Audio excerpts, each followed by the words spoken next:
number 3 to order.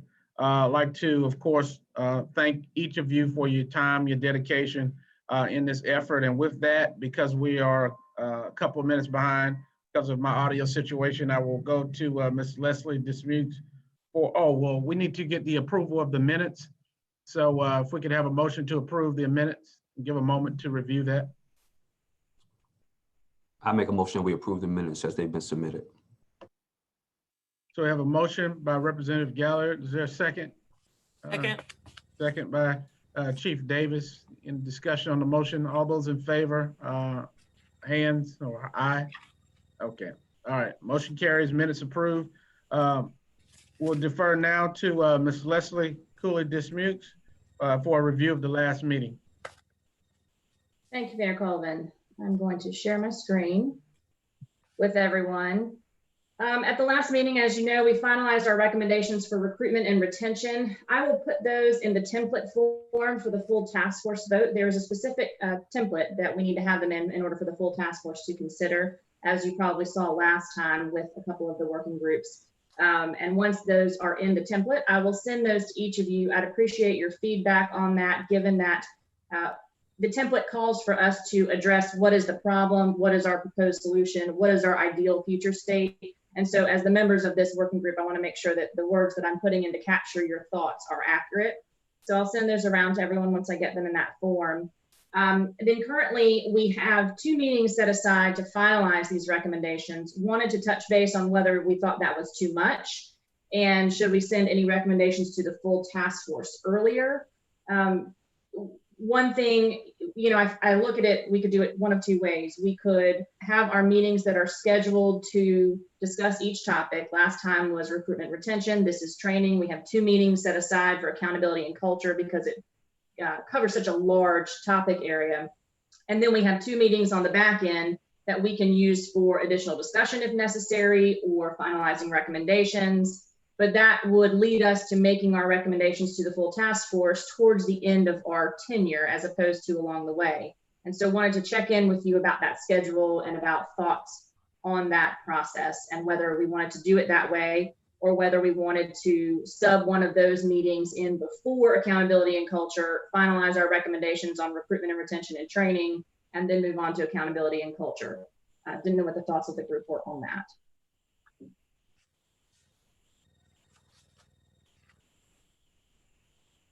Any thoughts or preferences or recommendations, Representative or Chief Davis? Actually, I think that's a logical order. I would go along with that process. And Chief, was that subbing in one of the meetings in between so that we render recommendations on 2 sets and then move on to accountability and culture? Yes. I would agree with that. Okay, so and I concur. So Ms. Dismukes, I think we will agree with that. Okay, I will send out a revised schedule then, just so that you know. Angela has already sent out the new meeting invites that extend our meetings to 2 hours, but I'll send out a revised schedule just so that you'll know what the topic of each meeting will be, since it's going to be a little bit different. Then the other slide I have here, these are our 5 recommendations for the task force that we wanted to send forward. And I sent those around, we got comments. I think there was consensus, but I think now Mayor Colvin probably needs to take a vote as to whether these are the recommendations for recruitment and retention that we send forward. Before he does that, I'd like to show you one more idea. And this comes from our co-chairs, Justice Earls and Attorney General Stein, that requiring that we consider whether we require by statute that police departments above a certain size create a diversity task force within the department to foster and monitor the recruitment, training, and retention of a racially diverse police force that reflects the population served. This was an idea that they had and that they put forward to Mayor Colvin and myself on a meeting last week. Wanted to make sure that we were encompassing their thoughts in our discussion, and so wanted to throw that out to the group as to whether we wanted to add this as a recommendation 6 surrounding recruitment and retention. Thank you, Ms. Leslie. Any comments or questions on that, Chief Davis or Representative? Actually, go ahead, Representative Gilliard. Thanks, Chief Davis. I was just curious as to what percentage of actual departments falls within that range. So who are we missing with this? Is it 90%? Is it almost all of them? I don't know how, comparatively speaking, how size of forces run in North Carolina. They range from very small 5-man operations to, 1,000 and more. So I'll just share with you that the Durham Police Department, we just started a racial equity task force for the city, and each department has a representative, but that representative liaison person will be responsible for setting up the department's task force on racial equity. So we're sort of establishing a foundation that sort of aligns with what this recommendation is. So I was really glad to see that. And they won't just address the recruitment issues in police departments and retention, but they will work on a myriad of racial equity issues throughout the department. But I certainly support a recommendation like this. So Chief, are in your model, are these citizens or are these police officers that make up the task force? Actually, it's individuals of the police department.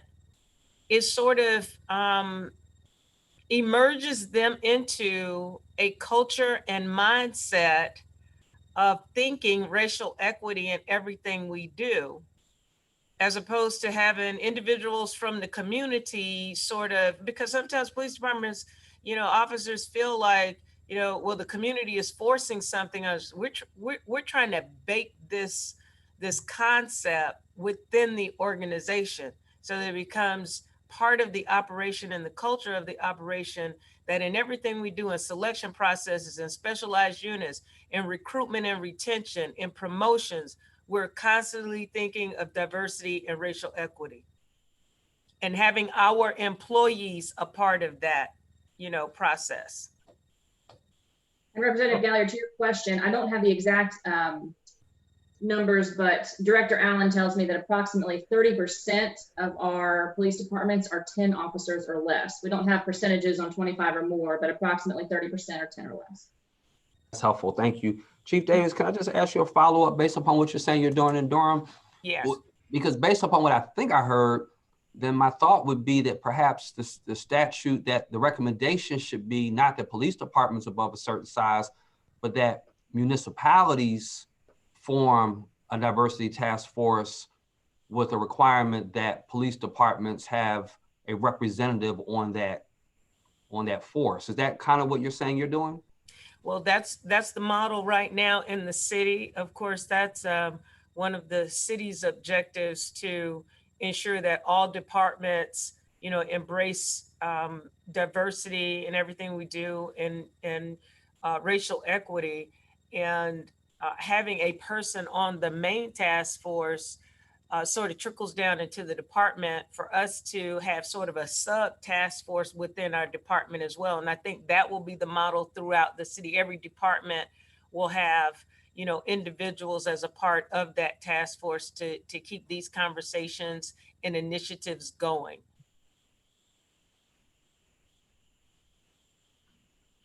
All right. So Representative Gallagher or Chief Davis, did you have any other questions or comments on that particular addition? Ms. Dismukes, can you go back to the other recommendations so that we can kind of review that? And so these are the 5 that we discussed in addition to the one that we've talked about. Are we able to develop a consensus to send this forward as a recommendation to the overall task force? For clarity, Mayor, this question is around the 5 initial ones, and then we're going to discuss the 6th one separately, or are we wrapping the 6th one into this recommendation also? Yes, sir. The goal was to send all 6, but if we need to have any further discussion on any of the 5 previous or the 6, certainly welcome that, or open the floor up to it at this time.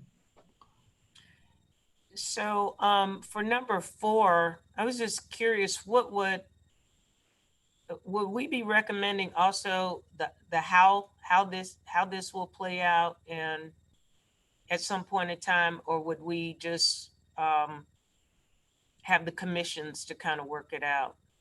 Well, my thought, just like the sixth recommendation, you know, Representative Gallo asked a valid point. We may not have all the details to the recommendations, just as you pointed out, Chief, but I think that may be a discussion for the overall task force as to how we work together on the framework.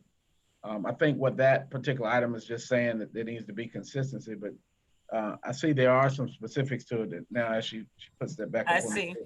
I pulled my Yeah. slides from our last meeting, and we had talked about, this is where we talked about revising the minimum standards and making those recommendations.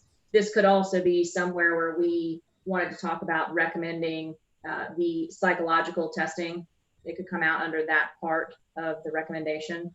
And because as Sheriff Ingram told us, the Sheriff's Association or the Sheriff's Code does not require the psychological testing, but as we know, the CJ Code does. So that could come out under this part of the recommendation also.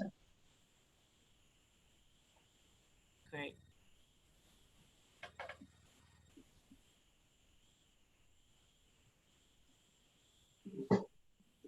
Did that kind of answer your question on that one, Chief Davis? Oh, absolutely it did. Okay. Yes. Thank you. All right. Representative Gallagher, any concerns or questions? No concerns. I just want a point of clarity that I'm fine with the 5 recommendations and I'm fine with the 6th recommendation. I just want to be clear that if we take the 6th recommendation along with these first 5, we still have, and this is a question, although I guess it sounds like a comment, but we will still have the opportunity to make this to amend this recommendation once we get to the broader body, because I like the Durham model. And I think the possibility of requiring by statute that municipalities do this and include police departments might be perhaps something we should at least consider. So I just want to make sure that if we take it as is, we'll have the opportunity to discuss and amend to the larger body. And we could do that now if you wanted to. One thing I will throw out there, I'm not sure the extent to which we have done the research on whether we can legislate that cities, whether we as the task force can request legislation that cities form these task force, given that we're focusing on the criminal justice system. But what we certainly could do as a work group is recommend legislation to require police departments and then make it part of our recommendation that we recommend to cities as a best practice that they follow that model. So if you wanted to change it in that way, I could certainly redraft and then send around to the group when I put it in the template format, if that's something you want to consider. I would like to consider some uniformity to it, as Representative Gallup said, that if it's something that has some direction for municipalities to follow, I think it'll be more consistent than, you know, everyone having their own version. So if you could do that, what do you think about it, Chief Davis? I think it's good. I do think that Leslie brings out a good point, you know, as far as, you know, how much pushback certain municipalities at the municipality level may push back on, you know, who gives the authority to say what the city should and shouldn't do. I just don't want it to fall in the gutter. If we go that way and it's not embraced or voted on, then we miss the opportunity to push it. Definitely can push it through law enforcement regardless, right, Leslie? I think that's right. I think we can move forward and do this. I think we could even bifurcate and make it our recommendation that cities do this, and then our recommendation that there be legislation that police departments have to do it. I think we could bifurcate it, and I could draft it that way if you want. Okay, sounds good. And I would also probably say maybe we send it as a recommendation if the task force agrees to the North Carolina League of Municipalities and get their buy-in, and that may help the municipalities along the way with, you know, adopting it in a cooperative way versus telling them what to do, so to speak. So I guess, Mrs. Leslie, you will revise this and send it to us. Representative Gallup, would you like for the revision before you vote, or will you vote contingent upon what our discussion? I'm fine with voting now based on the discussion. Okay. Chief Davis, are you okay with that option as well? Yes, I am. All right. So if you all could render a motion to accept these recommendations contingent upon those things? I recommend that we accept the 6 recommendations that have been presented to us with the noted changes and adjustments. So as Second that. okay, as a motion and a second, any discussion on the motion to accept the 6 recommendations with the changes and the amendments as discussed? All those in favor, show of hands or say aye. All right, those opposed, motion carries. So good job, and we will get that up to the work group. And Ms. Leslie, as you get your revisions, can you just place all 6 and send that back out to us? Yes, sir. When you send it to the work group. Thank you all for that. Moving along to the presentation, I think we have Trevor Allen, Director at NCJA. So I'll yield the floor at this time. Thank you very much, Mayor. Can everyone hear me? Yes, sir. I'm very used to using Microsoft Teams, but not so much this platform. So my apologies if I appear to be a rookie. I am. I want to say, first of all, thanks to Leslie for inviting me to come spend a few minutes with you and to this overall group. Such a distinctive group of professionals, obviously taking on a very important mission. So I'm very honored to be a part of that today.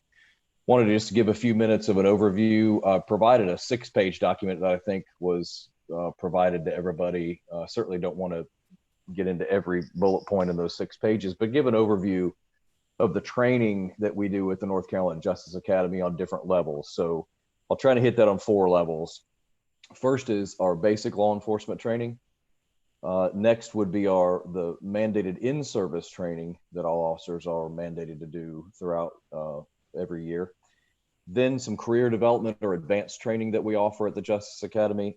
And then 4th, which was not part of the document I sent, and I didn't attach it on purpose, and I'll get into that here in just a minute, but on mental health, suicide prevention for officers in the field. So first, BLET, and I'm sure you've all heard this term or the acronym Basic Law Enforcement Training, is currently a 640-hour program minimum. You have some agencies, some community colleges across the state that will exceed that 640 hours, usually with agency-specific topics. But it's 640 hours, and it consists of 36 separate topics of instruction. The emphasis on the current training that's done, this is required for all officers before they enter the field. So whether it's police or sheriff, to be a sworn law enforcement officer, you have to complete this before you can begin work as an officer in North Carolina. The emphasis is more on lecture in the current format of those 36 topics, and to provide officers with basic skills of how to do things. So really good program for training officers how to drive a car, fire a weapon, apply a force technique, conduct an interview. Again, 36 separate topics of that. So it's really good at doing the how. But the challenge with the current BLET format is it doesn't delve into the why, and it doesn't delve into the, okay, maybe when should we not do this things? When should we transition to another force technique? Traditionally has not had significant content on procedural justice and bias and these type of emerging issues that are affecting our society today. It tends to, like I said, 36 topics that are siloed. So we talk about, let's say, communication skills, and then we move on to another. There's not a lot of interrelation of each topic within, they don't flow with each other throughout the delivery, which we know has been a challenge. And the order of the delivery of those 36 topics is left up to the school director who's running the program at that delivery site. We have approximately 65 separate delivery sites across the state of North Carolina that deliver this program. Mainly, again, at community colleges, but some of our larger agencies deliver it in-house. That program is currently under a complete revision. Every 10 years or so, the commissions, criminal justice and sheriff's commissions will mandate a job task analysis to be completed, which was done last year, completed by the Criminal Justice Commission. The results of that survey were handed over to us at the beginning of this year to start revising the entire content. So we're right in the middle of that right now. I did forward, as part of my documentation, the very first lesson plan of the new version called Problem Solving. And I did that for a reason, because it provides a framework of the new direction of this program moving forward, is to get away from that teaching just basic skills of how, but teaching why not. Let's have an overall conversation about bias and emotional intelligence and critical thinking. Those are all what we call foundational content in the new version that we're going to weave into every topic there moving forward from there. So problem solving would be first, and then those techniques and that direction will be moved into every other topic afterward, and make them more connected rather than just siloed topics. But there's an acronym in that foundational content of problem solving that we're calling SERVE, the SERVE model, which is 1, to spot the problem.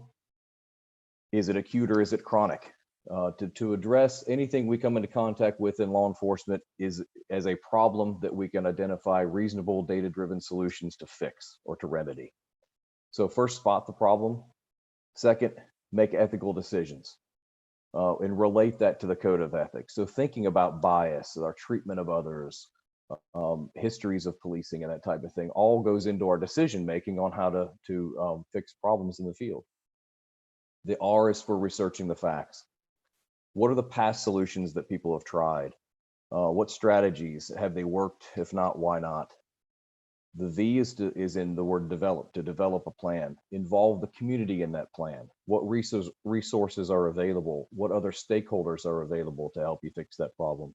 And then the last E is for evaluate the results. Did you solve it? And if not, why did you not solve it? And what could we do differently the next time? So again, reinforced throughout the program is that SERVE model and that foundational content of problem solving. And the idea is to use less lecture and include more scenario-based training and facilitated discussion. So instead of just talking to the students for an hour, we might talk for 20 minutes, then we'll do an activity, a scenario-based activity, and then do a group discussion. Okay, let's take this example. What can we do differently in this example? What works, what doesn't work? So it's involving the student more rather than just talking to them. There are 4 modules in the new BLET that we're looking at. The first is law enforcement in North Carolina, and that will include that problem solving, communication skills, wellness, report writing, constitutional law, a number of other topics. The second will be criminal investigations. So we've broken that up into person crimes, property crimes, hate crimes. Will include domestic violence, fingerprinting and photographing, and a number of other topics for the investigations module.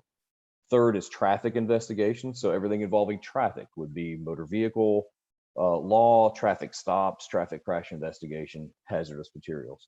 And then lastly is patrol duties and investigation, or patrol duties and tactics. So active shooter type things, patrol techniques, the serving of civil process, and related topics to that. And the idea behind that is not to just talk about the current BLET, we talk about the legal section, right? You have constitutional law and elements of criminal law.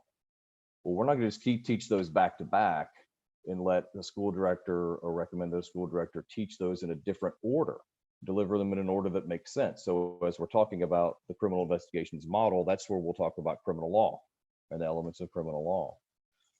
Juvenile law and those types of things. Just try to make it more related and make the topics flow better. So that's the BLET end. Approximately 2,200 students per year go through that program in North Carolina. Second would be the mandated in-service training. This is required for all officers. Even Chief Davis has to take these every year, right, Chief? 24 hours of training every year. Some of these topics are the same every year. So mandated by the commissions are firearms, training qualification, the legal update for any statutes or legal changes that occurred over the past year. And then also a topic called juvenile minority sensitivity training. That's a legislatively mandated topic that all officers have to take every year. Beyond that, there's a joint in-service committee that meets, and that's members of both the criminal justice and the sheriff's commissions as well as stakeholders, agency heads, community colleges reps. We'll meet and discuss what are the emerging topics that are important now that we should include in those 24 hours. Well, after you take the firearms legal update and the juvenile minority sensitivity topics out, that leaves you with anywhere from 10 to 14 hours to provide all the rest of the training that's mandated in North Carolina. I attached, I'm assuming it was sent out to you, the topics that that were mandated for the past, I think since 2005 up until the current year as part of that. Happy to go into any of those if anybody has questions on them, but it lists all the ones that required and all the ones that were topics of choice that agency heads have to use to satisfy that requirement. Some of the notable ones, as you can see, if you were to look at the list, especially going into 2017, just more recent ones. So 2017 included a topic on improving decision making and protecting victims of domestic violence. 2018, there was a topic on equality in policing. So concepts like bias were included in that. Also, communication skills with persons in crisis, de-escalation techniques. That was a 4-hour topic in 2018 that was mandated for all officers. 2019, best practices for officers during community dissent, and this was for protests, that type of things for officers to be aware of, how to handle those. And then even 2020, strategies encountering persons who are deaf or hard of hearing. So there's a lot of interest from many groups across the state that want to get training into those 24 hours. And I mentioned the difficulty in getting all of that in with the time constraints, but we try, I say we, but the commissions try to vary that training to meet the current demands facing the field today.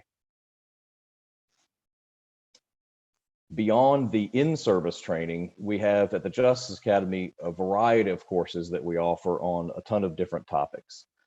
And again, I detailed some of this in the document that I sent to Leslie in advance of the meeting, but everything from advanced traffic crash investigation and criminal investigations, supervision and leadership classes, crime scene classes, community policing classes to include verbal judo, school resource officer training. We create the training for all school resource officers. We used to be the sole delivery site for that. But last year we did a train the trainer process because of the demand and the need to get all of our school resource officers trained. We authored the curriculum, did a train the trainer process where we got 120, I think the last number I saw was 120 other instructors from across every region of the state certified and ready to teach that in their own areas. And then we do an advanced SRO class as well. But use of force type classes, driver training, there's a whole gamut of specialized instructor training courses that we do. In the memo that I sent, there were a few I wanted to highlight because they relate to the emerging issues that Leslie had asked me to write this on. I mentioned the equality and policing topic that was required in 2018 as a mandated in-service topic.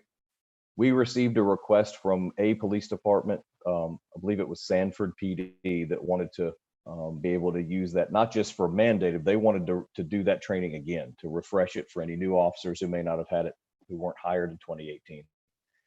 So we took that and expanded it, revised and updated it, along with strategies to improve law enforcement interaction with minority youth, and are putting those back online as newly updated courses for people to take. Our online platform is very robust and used quite a bit across the state. We have approximately 100,000 completions a year from people taking their in-service training online with us. But also the communication skills for persons in crisis, the de-escalation topic has also been updated, and we anticipate that and the two others that I mentioned earlier to be available next month online for anybody to take. Some other classes that relate to these emerging issues, is a class called Truth, and this is law enforcement. So Chief, we have an acronym for everything, don't we? There's an acronym for about everything we do. So Truth stands for taking race relations and understanding to heart. And I included all the training objectives in the document that I sent, but that was also revised this year. And it hits some of the major topics that are affecting us today, which is, understanding how cultural biases and the role they play in policing, and racial profiling, these type of things. So tends to be a pretty popular class, and therefore that's why we updated it and wanted to keep it as relevant as we can moving forward. Various community policing courses we offer as well. Verbal judo is a tactical communication class, and it gets to the heart of de-escalation, how it's better to talk your way out of an incident than to try and force yourself into using some form of physical force. So that's what that course focuses on. We do another class that has been very popular that I asked to be totally revised. It's called Use of Force Decision Making. And that course involves students using our simulators. We have a simulator on both of our campuses, the Use of Force simulator. And what it does is creates various scenarios for them to face, for them to use force or not use force, just to assess an officer's ability to use discretion and how they transition from one tool or technique to another to handle that situation. But it puts them under stress before they do it. It's a way of testing decision making, their critical thinking skills. We are updating that. It's been a couple of years since we have, so we wanted to make sure it was utilized common scenarios faced by officers today. We have a new instructor taking it over who had some new ideas. And really, I want to get to more of that. You've heard of the warrior guardian mentality, these officers, but to get away from just the warrior thing. Not every scenario has to be a use of force. So we want to make sure we're incorporating more, maybe non-force events in that as well for people to encounter, just to again assess that decision making. The last portion that I wanted to touch on that I said I did not include in the first or the document I sent you was on officer mental health. And the suicide rates for officers in the United States is something that's not captured. There's no central repository to get accurate statistics on it. We just know that the ones that are reported have gone up significantly over the past few years. And that's a big problem in law enforcement. So both at the in-service level, we've tried to address that. I say we, again, the commissions, but we got our training mandates from the commissions. But in 2020, a topic mandated for all law enforcement as an in-service topic was the signs within suicide prevention and awareness. That was mandated in 2020. In 2019, there was one called individual wellness, coping with stress and PTSD. So the commissions are trying to respond as well and mandate training for us to develop that addresses that critical need. In 2021, the reason I didn't include this next part in that original document is because it's still emerging for us. We were approved from the Governor's Crime Commission to put on some training by a company out of England, actually, called Inner Armor. And it addresses very specifically how to assess potential suicide behaviors or mental health issues of colleagues. So it's about people in the law enforcement world being able to pick up on these cues and intervene in the field to be able to prevent those suicides from happening. It's been delivered in North Carolina a couple of times. The feedback from it from officers that have taken it has been fantastic. So we applied for some grant funding to bring that here to North Carolina to do more of that. We hope to do that when we return to our in-person training fully. We're doing some now, even in the pandemic. But when we get back to doing all of our full-scale in-person delivery, we plan to do more of that. I just don't know how much we're going to be able to do given the funding we got, how many times we'll be able to deliver it and for how many people. So I didn't want to put ourselves on the hook for a specific number yet because we just don't know. But it's important to note for this group and others that we are looking at it. We are going to provide training to meet that demand. That gives an overview of what we do, how we develop training based on commission mandate at different levels. I'm happy to answer any questions any of you have, but I know you're on a tight time schedule, so I didn't want to talk forever. No, I think you've been very helpful. And so, Chief Davis is a professional law enforcement. I'm a novice, so if I ask a question that seems silly, I'm trying to understand. How many hours did you say BLET is right now?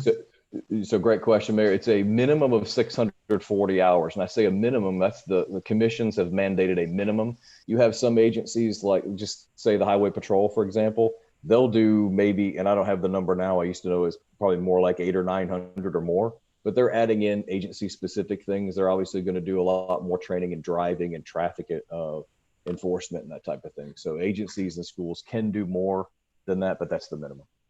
Okay. And just a follow-up question. So our previous presentation, we heard from Dr. Oliver, who talked about character, hiring based on character, and how you try to choose the right person who has the right character, and then you can teach the skills.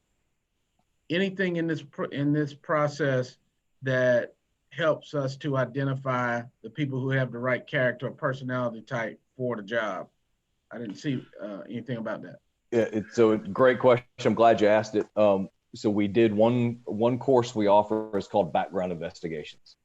And I asked our developers to, look at what about that class, or do we address emotional intelligence in that class? And we didn't before.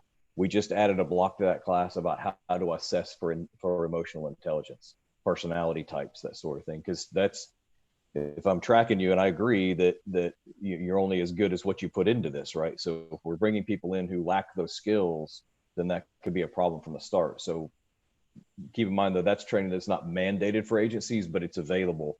And we will also try to find a way to put that online where possible. I hope I answered your question, sir. You did. Thank you. Mm-hmm. I have a question, Trevor.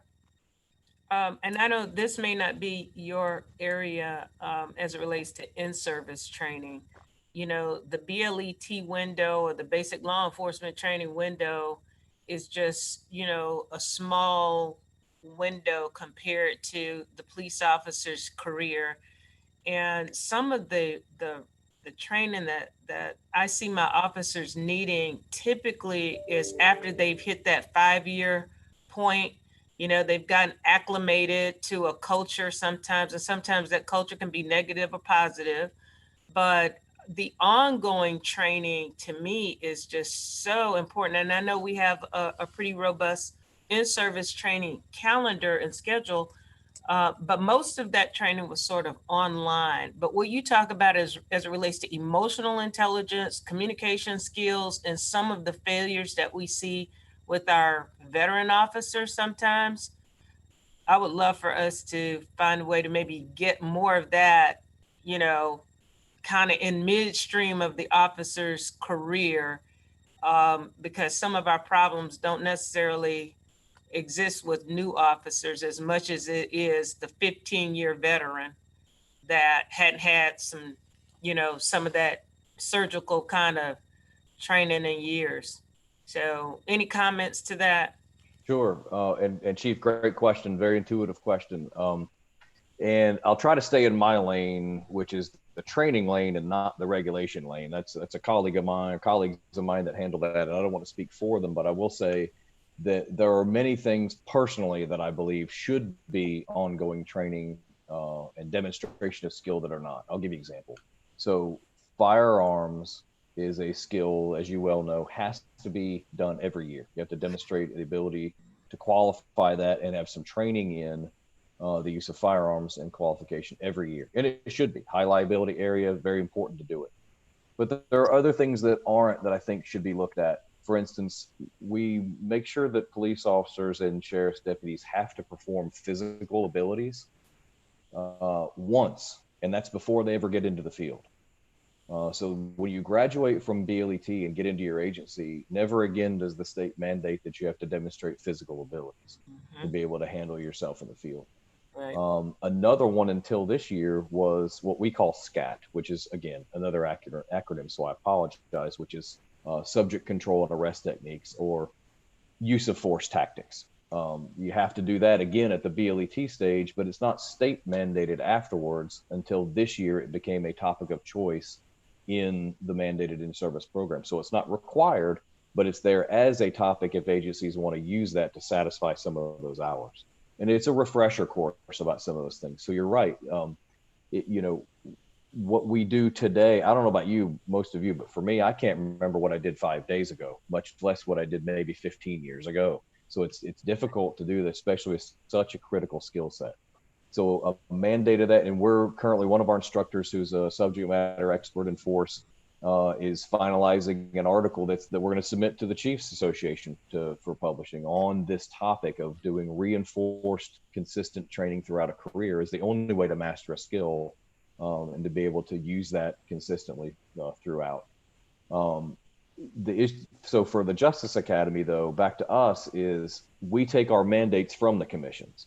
So we do create some classes like the use of force decision-making class that will address some of these things, like putting emotional intelligence blocks into background investigations and including some of these emerging issues in the classes we do. But again, they're not mandated by the state for people to take them. So they're there for the taking, but not everybody does. Right. So there's a conversation that probably should be held about those, what needs to be and what maybe doesn't in terms of being mandated. Absolutely. Thank you, Trevor. Sure. Just Trevor, real quick, you answered one of my questions around if there was a physical requirement mandated beyond graduation, so I appreciate that. I'm wondering if in the current BLET format or the one that's being worked on, the new iteration, is there any element of it that takes the training into the field but still considered training versus, because what I'm hearing, what I thought I heard was that really this 640-hour minimum is really in classroom, out of the field, training. The feedback I get often is these 640 hours minimum is really just so you can cross the finish line, and then basically officers are, depending on where they are just basically passed off to a more seasoned officer who oftentimes will say, pretty much forget everything you just learned, now I'm gonna teach you what policing is really about. And so I'm just wondering, is there any element of the current training or the new training that takes cadets or takes those in training into the field so they can kind of connect the classroom work? It sounds like there's a whole bunch of lecture and not enough lab as it relates to people. And I'm wondering if any of that is being changed or if there's any discussion around that. Hope that makes sense. It absolutely does, sir. And thank you for asking that question. And yeah, the answer is yes. So I'll hit that a couple of ways. First, on the physical fitness side or physical ability side, let me just say there are some agencies out there that do take it seriously. I don't want to paint the picture that agencies forget about physical abilities after the academy stage. And if you know my friend Glenn McLean, the Colonel of Highway Patrol, just look at him and you'll see a picture of fitness. So it exists out there. I don't want to paint the wrong picture, but yes. So a couple things about the BLET, even in the current version of it that is more lecture based, the people who teach it are predominantly officers in the field that come in as a secondary employment status, or if they're working for the agency that's delivering the program. So they're bringing in that real world, timely sort of instruction that's based on what actually happens in the field. And we're going to include more of that scenario-based training and facilitated discussion in the next iteration of it. But they will still happen independent of each other. So students would not be going into the field and learning the skills in the moment or in the field. That would be a decision they're delivered independently. So most of the training is delivered via community colleges anyway. That would be a difficult prospect to deliver that to partner with agencies, and that I would imagine there would be a lot of liability concerns on that as well. But to your point is so it's about the knowledge retention, right? How do we take this into the field with us so we don't forget it? Most agencies in North Carolina do have what's called a field training officer program, and they vary in length. You have some that may be a couple weeks, some that last 16 weeks. And we teach that both on the basic and advanced levels of field training officer. Our program was presented to the Criminal Justice Commission recently, and they adopted it as a best practice for all agencies in North Carolina that should have a field training program. Again, to your point, is to take, okay, you learned all this here in the academy level. Now let's learn how we're going to apply it so that it's more seamless going into the field. Many agencies already do that, and many others will because of that best practices mandate by the commission. It's that the commission did not mandate everyone have one, but it was identified as a best practice, and many of them already do. I hope that was helpful. It was, and just as a quick follow-up, and this will be my final question, although I could ask a bunch more. Love to, anytime. But my other question has to do around, I'm big on contextualizing information, and I think oftentimes what you learn in terms of pure knowledge applies itself differently to different communities. So you got to contextualize it. I'm wondering, does the current BLET or the future BLET give opportunity for those individuals, agencies to contextualize the information based upon what's going on in their communities? Because what I'm seeing is that it's not uncommon for a person to be recruited who's not from the community. We've talked about recruitment issues. They don't know the lay of the land. They don't know the communities. They don't know the neighborhood associations. They don't know the principals. They just don't know the community, right? They don't know who runs nonprofits. Is there any element of training that lends itself to that? Or is that just not considered valuable? There is some of it. And the difficulty with that, sir, is where you have anything you're going to do on a state level to try and apply that more specific at the local level is a challenge. And I'll give you an example is crisis intervention training. So that we were approached several years ago about adding that to BLET. And so we reached out to subject matter experts at DHHS and others who had said, we really don't recommend that go into BLET for a couple reasons. One, it's not a basic level skill, but number two, it's so dependent on regional resources that are available that if you try to make a mandate and apply it across what you have available in Winston or Fayetteville or Raleigh may not be available in Wallace, right? Or some other small town area or different county. So it was difficult to do that. But where we have some agencies that deliver their own BLET, some of our larger municipalities and our counties that are bigger counties that deliver their own certainly have that ability to weave that context into the delivery of their BLET. I will say that a big part of the foundational content for all of this, the way we're trying to address that as best we can statewide, is to include more group facilitated discussion to bring those things out. Let's watch a video of the George Floyd incident in Minneapolis or another emerging topic that may have happened. Let's have an open conversation about that with respect to implicit bias, with respect to procedural justice, and really focus the student on looking inward as much as they do outward and how they're going to do that problem solving component.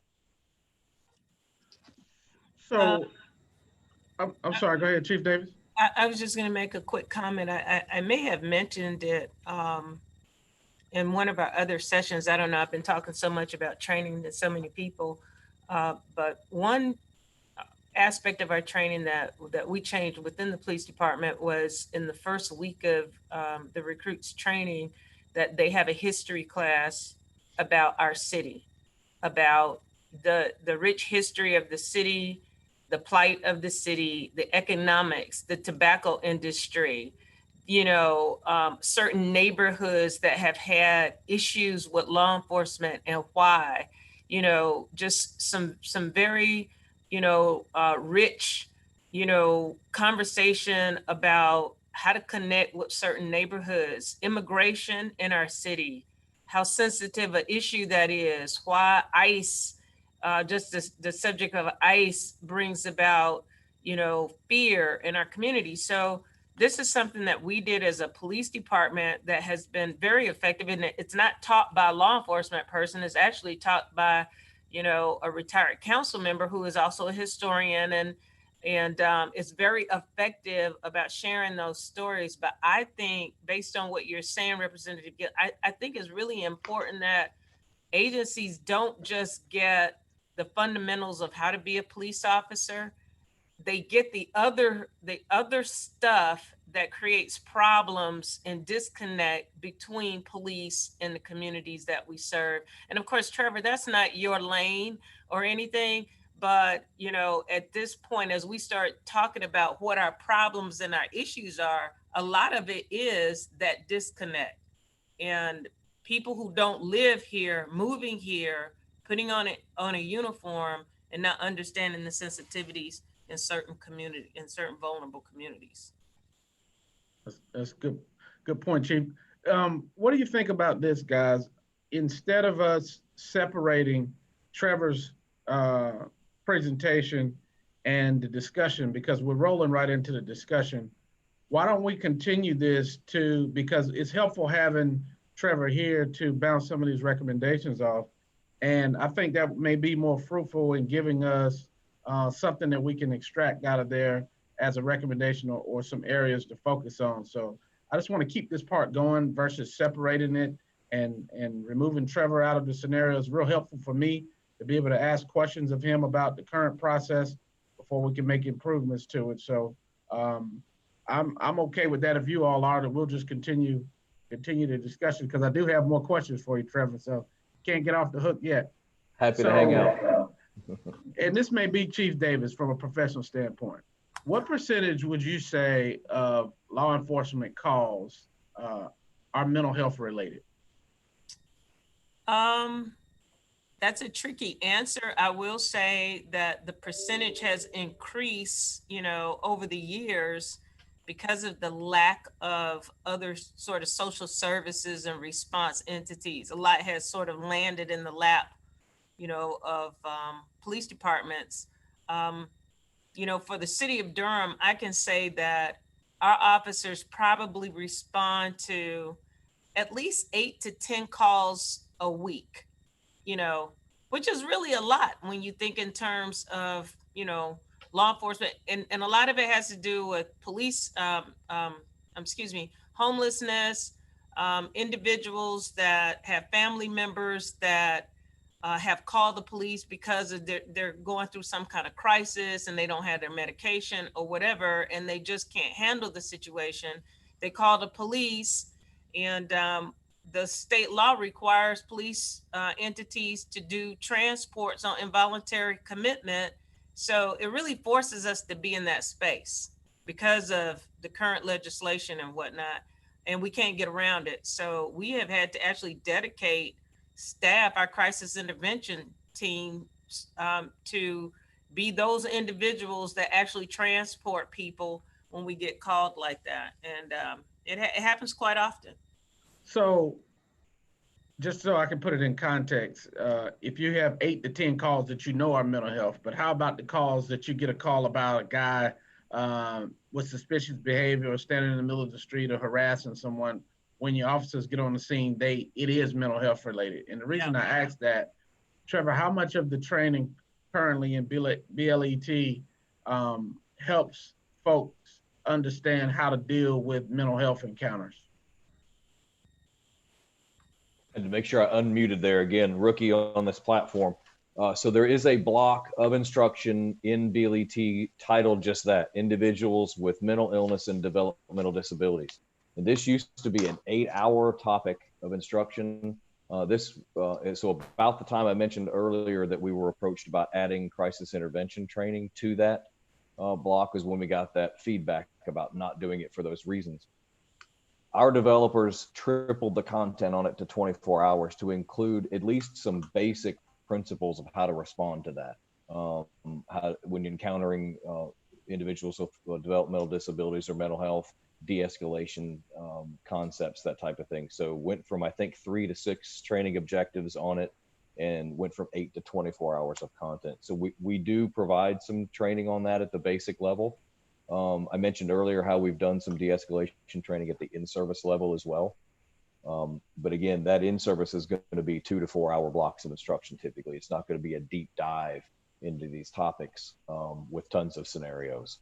But we do address it on a couple of levels. Okay.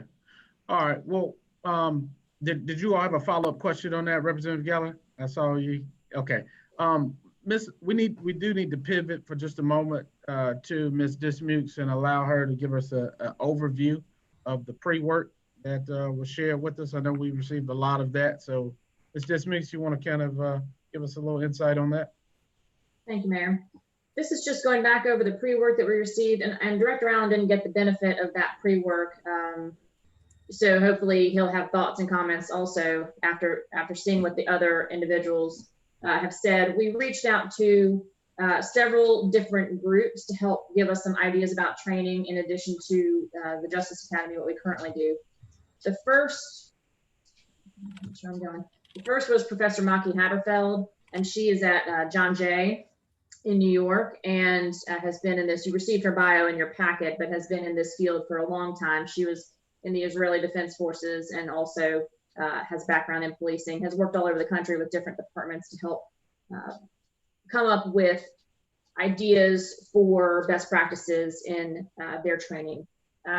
Some of the topics that she covered in the pre-work are that training should be a two-pronged approach. In-service training addresses current topics of import, but really BLET is where we establish what we want the next generation of officers to look and act like. I think in North Carolina, we have a unique opportunity right now with the job task analysis that Trevor's undertaking at the Academy to really shape that for North Carolina. She recommends starting some topics during BLET, but then mandating repetition every year through in-service training. She also thinks that it's important for in-service training to focus on the consequences of breaking departmental policy. She feels strongly that you may not be able to change the type of person an officer is, someone who's been on the force for many years, but you can change their behaviors by ensuring that they understand the consequences, and then that starts with departmental policy and training. She feels strongly that trauma, mental health, and stress management are things that officers need to take every single year. Leadership training should be tiered. It starts in BLET because every law enforcement officer is a leader on the street, but then there should be different levels of in-service training for different people in leadership positions. Ethics and integrity have to be weaved into every single lesson plan. This was a big one. I talked with her before she provided us the information, and this was really her biggest theme, that ethics and integrity has to be in every single lesson plan, no matter what you're teaching, and then enforced by the culture. That standalone ethics trainings are simply liability coverage, right? We're just trying to CYA to make sure that nobody gets sued. She felt really strongly about that. And then she had the IQ plus EQ plus SQ plus CQ equals successful leader. I was unfamiliar with some of those terms. SQ is social intelligence, and CQ is change intelligence. That's the ability to adapt and change. And I think that is an interesting concept for us to consider as we think about officers to recruit into the profession. She also recommended changes to our BLET program and in-service programs. Problem solving and communication should be given more than 8 hours to impart real knowledge and attitude change. I think Director Allen covered that in the revisions to BLET and can probably speak more to that as we go on. Mental illness training should be broken into two different parts, and it seems like we are also doing that. There's on the one hand, how to respond to individuals who have mental illness, but then on the other hand, how to deal with one's own mental illness and their stress management training that officers have based on the job. And so that those two are really two separate things that need to be dealt with separately. And again, she recommends every year, including ethics in every block, and then doubling the number of BLET hours to accomplish these tasks. One question I had for Director Allen is, where does our number come from? I know it comes from the commission. I don't know if there's also a budgetary component from the legislature there that we can only do a certain number of hours. Not sure whether that is one of the limitations. She gives an example of the Dallas program that she's worked with is 36 weeks. And just the example that it takes 1,000 hours to become a hairdresser. And we're certifying police officers with 640 hours. So that's just a data point that she puts out there for us to consider. Also, Professor Kyle McLean, he's at Clemson. He's a North Carolina native, and he is the one who created the video for us. Wants to point out, and you will see this theme echoed in RTI when I get to that, but that there's not really a large body of research regarding the efficacy of BLET training because it doesn't lend itself to experimentation, right? BLET is not the place to have experimental types of trainings and then study those and see how they work. And so there's not a large body of research about what really is effective for BLET. In-service topics are more likely to have research behind them. Procedural justice training, there's a Chicago study that has shown it to reduce use of force incidents. CIT training, officers report they're better equipped to deal with the public, even if they're not certified CIT officers. There is a theme also in the discussion of CIT that I believe Director Allen touched on, that even if officers are not certified to be CIT officers, taking some of that training helps them be better regular officers anyway, helps them be more aware, even if they are not chosen to be the people who are the CIT trained officers. Social interaction and de-escalation training, not much research out there on the efficacy. There are ongoing studies in a couple of states, but we really don't know much about whether it actually works. Implicit bias training, same thing. We know that there is bias. We're just not sure that training helps eradicate it. And these are coming from experts in the field telling us there really is not much research to support the efficacy of these types of trainings. Not to say we shouldn't do them. I'll get to that in a moment. Active bystander training, there are ongoing studies. New Orleans EPIC program has been shown to reduce misconduct, so that's something to think about. Professor McLean also gives 4 best practices for training. Practice should be repetitive. Regularly practicing skills keep them front of mind. Most officers see 5 minutes of action in a career, and they need to be prepared for that 5 minutes, and they're not going to be if we don't give them the same training every year. This could be something that we could talk about as it relates to the in-service training topics that are required every year for officers and what we want those to be. Practices should include realistic components, moving beyond the lecture, reality-based use of actors, video exercises. Director Allen talked a lot about what the Justice Academy has on that score, especially with the use of force simulators that they've got at both locations.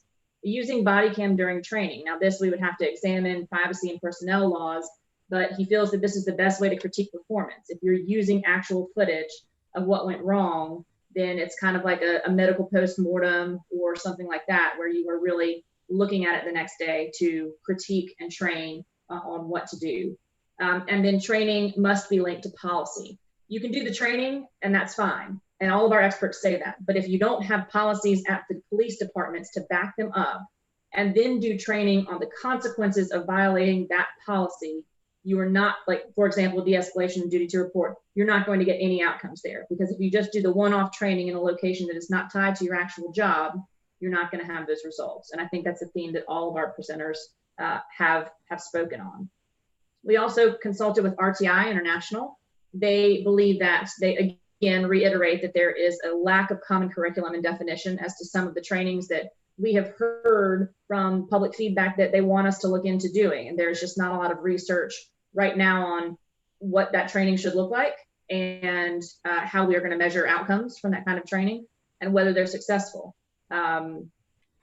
Training is also focusing on one-time or yearly requirements doesn't address the issue of changing an agency's culture. Again, I think reiterating that theme from Professor McLean, that we have to also get at the policy of agencies. Their suggested considerations for us are that because data on effectiveness is extremely limited, but they know we need to move forward on these changes. So continuous review and testing is imperative. So one thing that this group might consider is knowing that we want to move forward on some of these types of trainings that there's not data to support that they're effective or that they should be used, but there is a public call for them and there is a thought that they might be effective, then how can we also set up mechanisms to continuously review and test and make sure that then we can revise for the next iteration and then help develop the data that doesn't currently exist? How will the outcomes be measured? So agency goals should be specific and measurable. Are we going to do that by collecting data? How are we going to do that? Pairing both formal and informal training methods. I think Director Allen talked a lot about how we have those at the Justice Academy, but the informal training methods are at the police departments and at the sheriff's offices, mentoring and self-directed learning that's occurring within the agency. So that needs to be paired with the structured training that they're getting from the academy.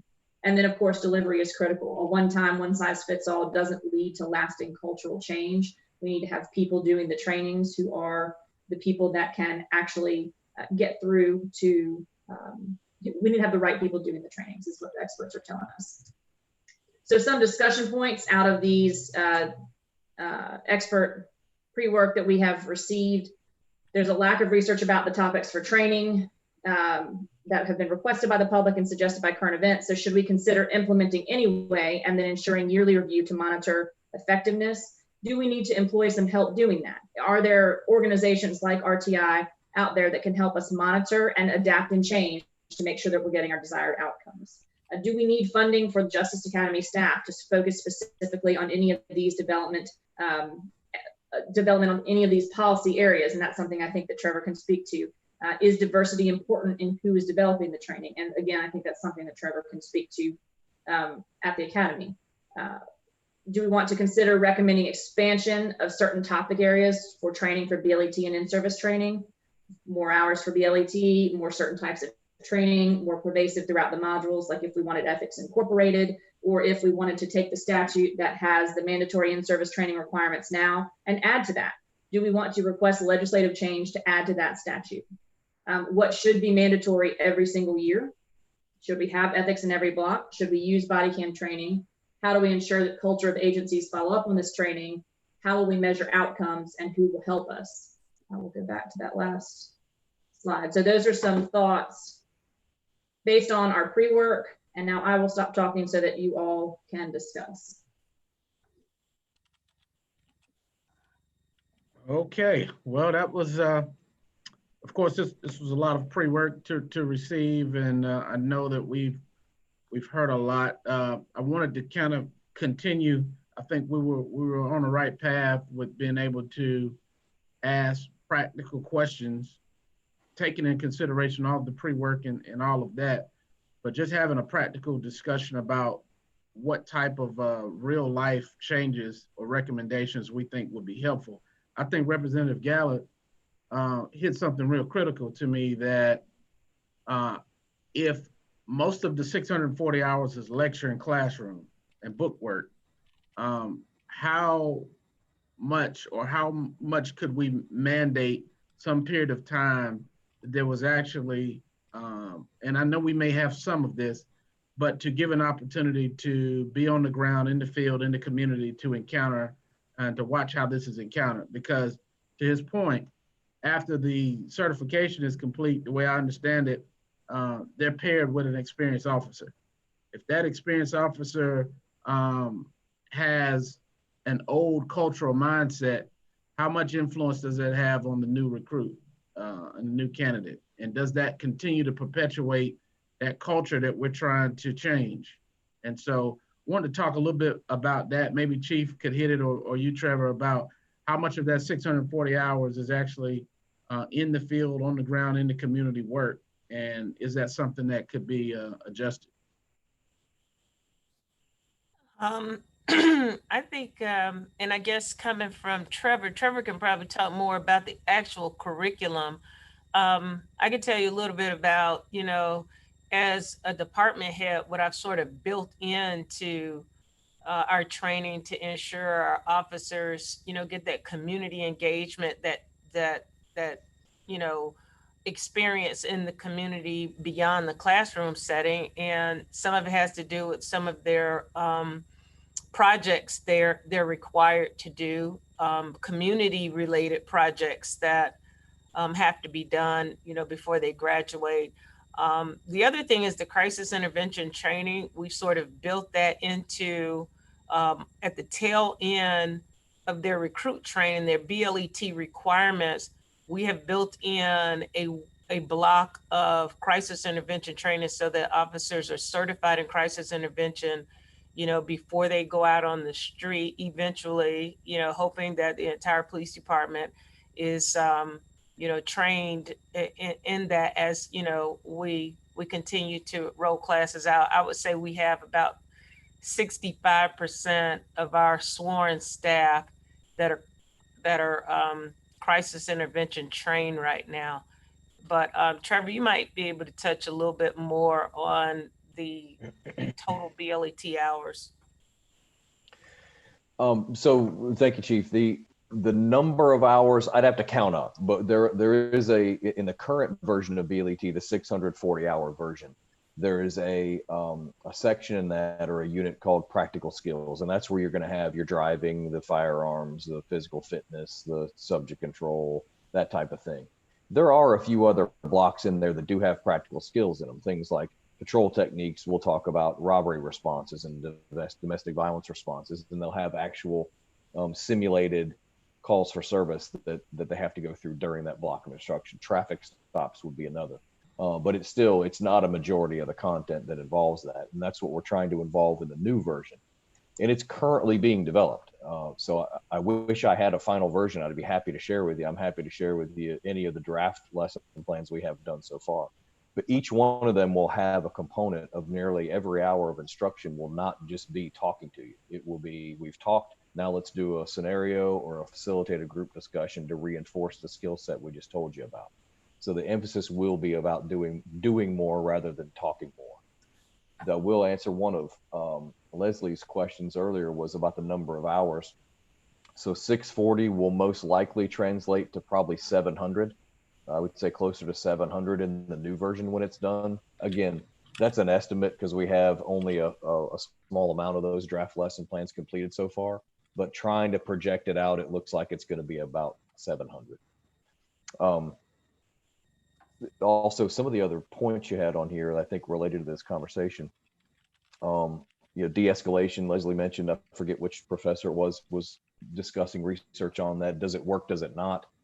I just printed an article yesterday, was on my list to read today and tomorrow, was about the efficacy of de-escalation training, what works, what doesn't. We have to look at all of that research as well when we develop training to go, it's one thing to, it's much like saying online training. What does that mean? Is it synchronous? Is it asynchronous? Is it just watching something flowing on a screen, or is it being involved and interactive in that training online? So a lot of things need to be further defined and looked at. One thing we're doing that, like everybody's been negatively impacted by COVID, is we developed a new leadership institute at the Justice Academy, and it's a partnership with Wake Tech Community College. As a first phase of this training is a general leadership phase. It is online training. The second phase is with us in an in-person delivery where we partnered with the UNC School of Government to bring in more of a professional look at leadership, some of these higher level topics to be looked at. Also bringing in an outside vendor to bring some very professional, timely, very engaging training on community engagement as well. So trying to look at all these things, how do we have a part in this? We had it ready to go for a spring delivery and then COVID happened. So it's not something we can deliver totally online. So we're waiting for the ability to do that again in person. But just ways we're trying to address some of these things. But to a specific number of hours in BLET, I'd have to count them all up, but the focus is more in the current version on telling you, and the new version will be more on showing you and being involved in that training. I have two questions. If I could raise them, it would help me frame the questions that I have to drill down. And I apologize to the experts in the field like Chief Davis who know all this off the top. My first question is, where does North Carolina rank as it relates to overall hours? Are we, I mean, where are we? Is this typical standard around the country 1,000 hours, or is it 400 hours? And so I'm curious to know where we are. And then my second question is, and I think this also ties to recruitment, and I apologize that I don't know this, but when that person enters into the BLET program, are they being paid or are they not being paid? Because if I'm a single parent with 2 kids and I really may be a great recruit, but I may not be able to be without income for 4 months. So are these cadets being paid or are they not? Is there a universal standard around that? That would kind of help me clarify some of my other questions. I can jump in, I think, sir, with an answer to your question about number of hours and how does it compare, and then I'll defer to others on the second part. And I'm happy to share this after the meeting. It's a separate document, but it was part of our project plan for the revision of the BLET. So entry-level training curriculums for the 25 most populated states averaged 672 hours. North Carolina is the 10th most populous state, of course. So currently version is about 32 less hours than the average, but again, we project that to be 700 when it's done with the revision, so it'll be more than that. And I have some numbers for some other states, and what we did is we looked at what's the crime rates in other states of similar size, and then compared that to the number of training hours. I don't want to dive that deep into it now, but I'm happy to share that with you if you find it helpful. So you're not muted. You're still muted, Chief. I'm sorry. What was the second part of your question, Representative Hillier? Were the internships paid? He's muted. You're muted, Representative. Oh, Guy. okay. Sorry, are they paid or not? I think internships. Well, when you enter into BLET for those 4 months, am I getting paid for those 4 months or am I on my own?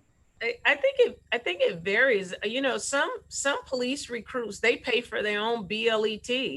You know, they pay for their own, if they decide to sponsor themselves through a BLET program, like at a college or something, they do. But for agencies like mine, you know, we pay our recruits just like a regular police officer from day one as they're hired on to the department. So yes, they get paid during that period.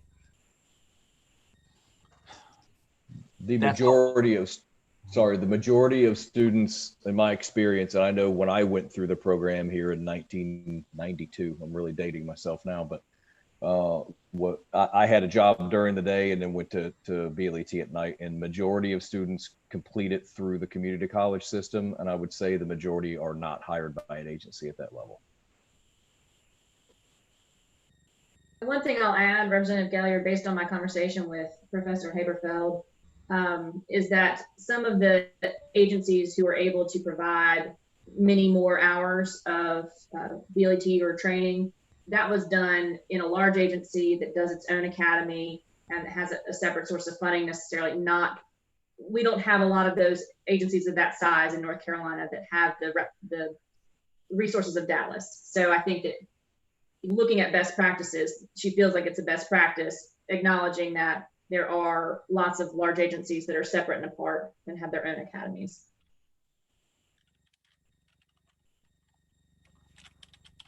So one last question, this is in a different direction, and this goes to the issue that surfaced earlier today in our conversation around a physical requirement being mandated post-BLET.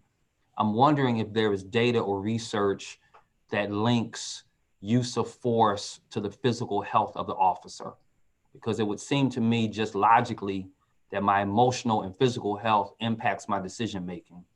And I have a lot of officers in my church, and when I'm counseling them after a violent interaction, what I've learned just without an informal way of processing is the officers that are in good physical health tend to handle situations differently than those that are not in good physical health. And I'm wondering, is there any research around use of force and physical health? And if so, can we then mandate physical requirements post-BLET? I think I can answer the research part, sir, and there is some research that exists. I can't quote it for you now, but I can certainly find some I know that our people have looked at. But the concept of mandating it would have to involve my colleagues at the standards commissions who work very hard on that and may also agree that it's required. It's a lot of folks on both commissions that would have to be part of that discussion to make that decision. But I personally would support it. And I, not just anecdotally, there's plenty of evidence out there that relates to physical and mental health and stress levels and decision-making and critical thinking skills. To that point, Representative Galliard, I think one thing to consider as you are thinking about what you want your recommendations to be, there are certain things that you as a group could recommend that the legislature change. For example, in 17C-6A14, that is where it says what the commission has to include every year for in-service training. So this work group could make a recommendation to the legislature for legislation to change that provision to add whatever you think needs to be added, including a physical requirement or anything else that we want to add. The second thought for you to keep in mind is, what do we want to recommend to the commissions to specifically change in some of these areas, like the number of BLET hours, if that is up to the commission, do we want to recommend that to the commission? So those are two areas for you to think about in making your recommendations. That's helpful. I'm just wondering from Chief Davis's perspective, what would local departments, how would you respond to a discussion around a physical requirement post-BLET?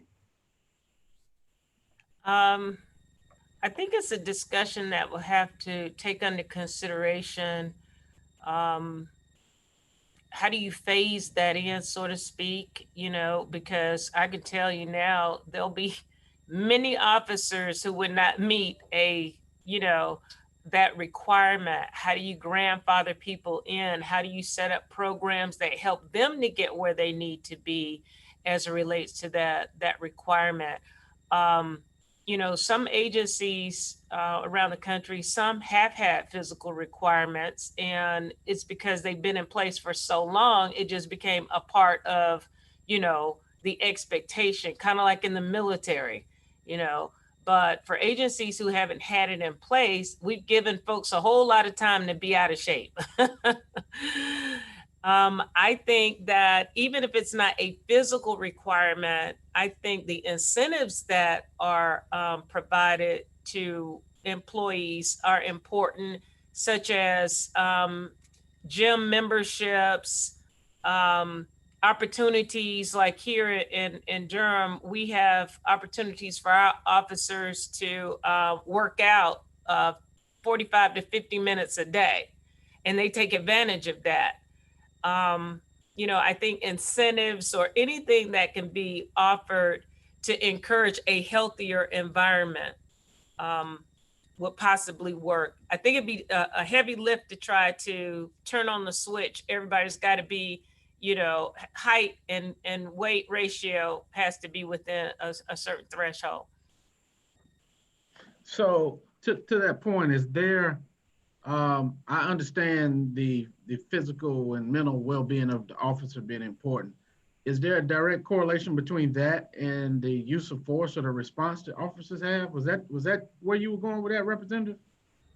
I was suggesting that at a bare minimum, I'd be curious to know if it's been evaluated and talked about. I just, from a logical perspective, I'm not throwing shade at any police officer. I just know me as a human being respond to stress differently when I'm stressed and when I'm tired and when I'm not at my best. Yeah. That's just human nature. I can't imagine if I was really in a potentially violent or stressful situation, it wouldn't have an impact. So but I don't hear much discussion about linking the two, which is why I was trying to link them. Yeah, I think you're absolutely on point because, being in this industry for, as many years as I have, I've seen how stress impacts performance. It's very concerning.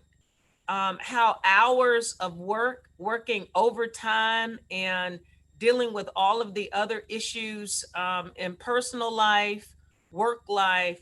And I've been even more concerned recently because of the pandemic, increase of crime.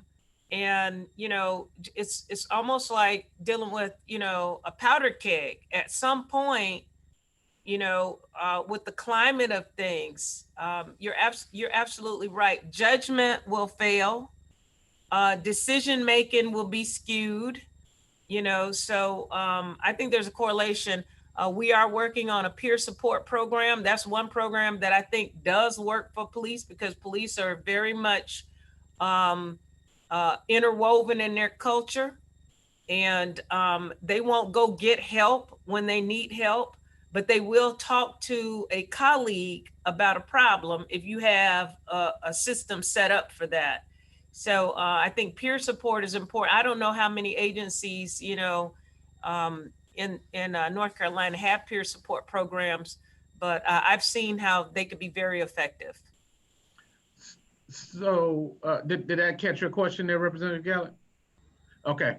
So as we are approaching about 30 minutes out from our target, as we look at the discussion points and the topics that we've talked to Trevor about, are we able to kind of go down this list to see what things we can push forward for recommendation, or further discussion, or eliminate those things that we think are not as relevant to the discussion today about law enforcement training and development? So I guess if we started with the first topic of lack of research, that speaks right to the topic that we were having. So what areas are key indicators that we need to track that we're not currently tracking? Is there a correlation between the overall mental and physical health of the officer with their responses and their conduct and their temperament?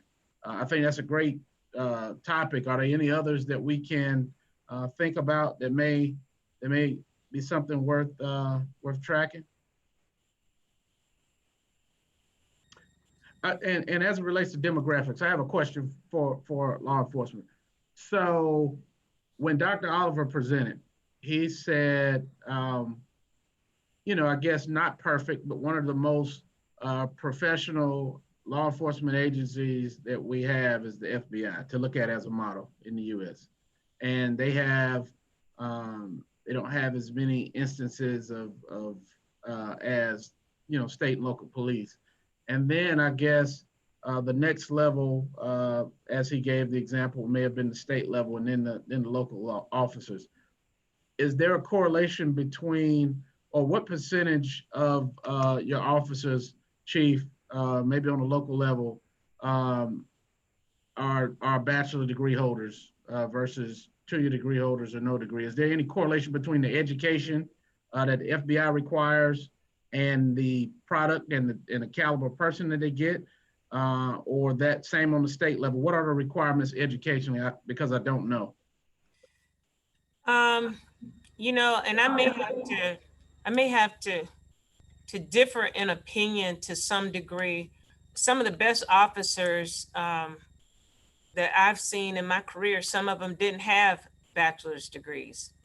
They were able to grasp the concept of, you know, how to make arrests, how to write a good police report, and still be very effective as a police officer. You know, I don't know if there is a real correlation between effectiveness as a police officer for someone having a bachelor's degree as opposed to a person. I'll tell you this: we miss out on applicants when we require them to have bachelor's degrees sometimes because, you know, unfortunately, some minority applicants may not have those opportunities, but some of what is learned in our training is not necessarily at high college level that a person graduating from high school could not grasp and actually operationalize. So that's So just what is my the, opinion. so maybe I didn't frame that right. So maybe not necessarily a bachelor's degree, but what's the minimum educational requirement for local as it differs from state and federal? Well, the federal does require a bachelor's degree. They absolutely do. I don't know for sure if the state of North Carolina, maybe some folks who've been here longer, does North Carolina Highway Patrol, do they require a bachelor's degree, y'all? They do not. Okay. No. So the state requires as a minimum standard a high school or high school equivalency via GED.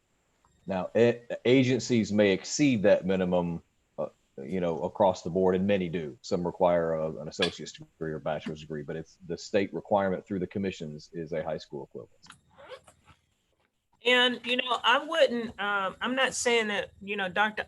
Oliver put out some very enlightening and very good information, but I will say this, that, you know, my organization, Noble, we've had a lot of conversations with the FBI about their inability to become a diverse agency.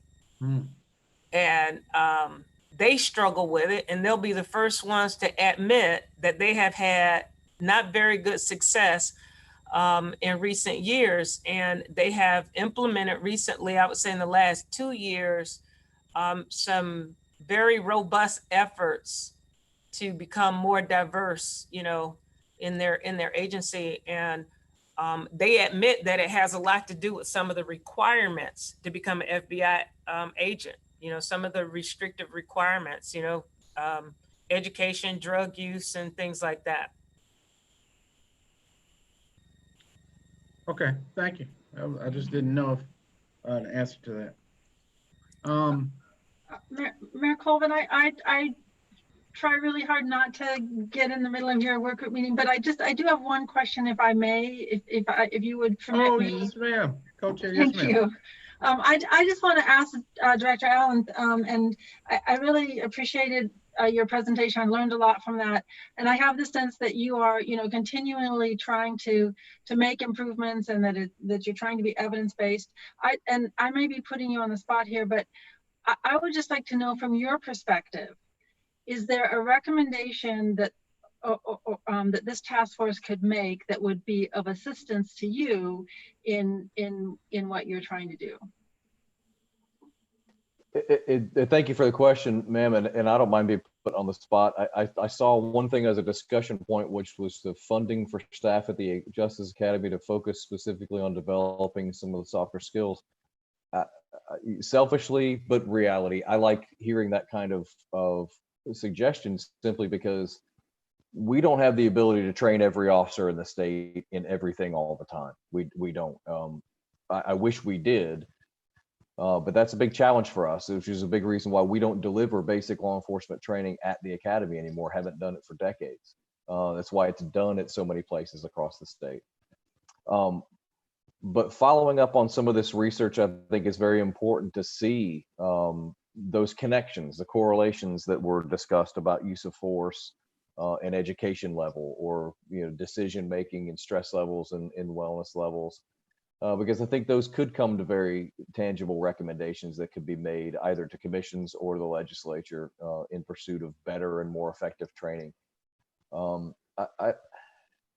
I think I'd be remiss in picking a specific one, man, but I think there's very big value in doing more of that research. And I know it exists. I just need to go back and find it and review it again to show those connections. And I think those could lead to very meaningful recommendations.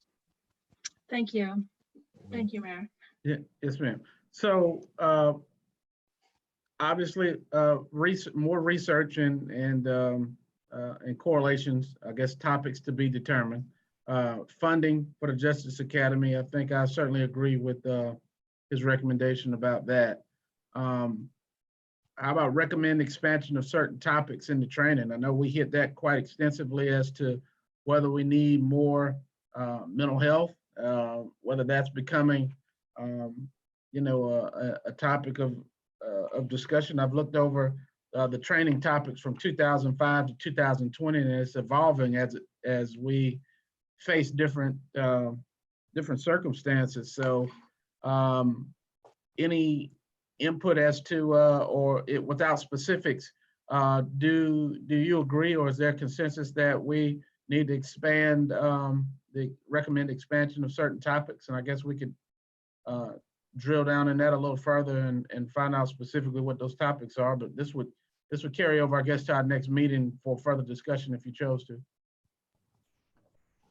Yeah, Mayor, I think to that point, it might be helpful, at least for me, and it could be in our pre-work, and I apologize, I read most of it, but to Director Allen's presentation, I guess understanding what the new iteration of BLET is going to look like, so that we're partnering with that new iteration and then kind of helping amend that as it's being designed, so that we have both the benefit of the task force and the benefit of his agency kind of working in concert with each other to produce that new BLET iteration. So it'll be helpful for me to understand where the additional 60 hours is coming in.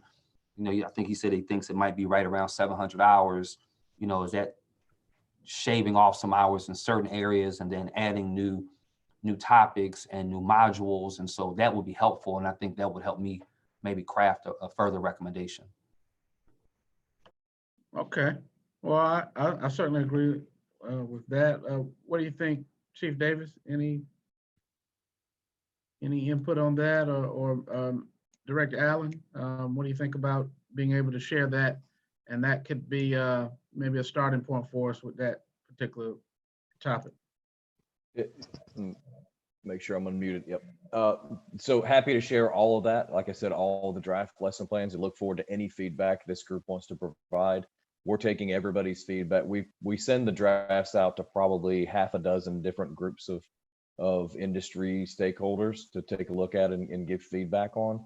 And I would say the vast majority of that we've incorporated into the drafts after the first version. So that's very helpful. One specific one I know we're looking at, to Representative Geller's point, was where the extra hours coming from. We know one we're identifying is the subject control arrest techniques one. So the use of force tactics topic block. We'll get too far in the weeds, but the current version trains, I think, 35 or more different techniques. Well, there's no way you're going to remember those even 6 weeks after you take it, much less 5, 10, 20 years into the field. And without that repetitive reinforced training going on, you're going to forget how to apply those techniques. So what do we do when we don't remember how to do something? We go back to what's natural. And that's where you see officers, the question, why does it take 5 officers to get that person handcuffed? Well, it's because they're not employing a technique that actually works. So they're going back to something maybe from high school and maybe punching somebody or trying to tackle them or do something that's not as effective. So we know that's an issue. So what we're going to try to do in the new iteration is to simplify the techniques. Instead of 35, maybe it's 10 or 15 techniques that we've researched and can show they're more easy to remember. They're less likely to create injury issues, and they're more effective. And then reinforce those with more hours of training in a scenario-based format in the program. So that could be where some of those hours, we foresee that topic block for sure being one that's going to get more hours.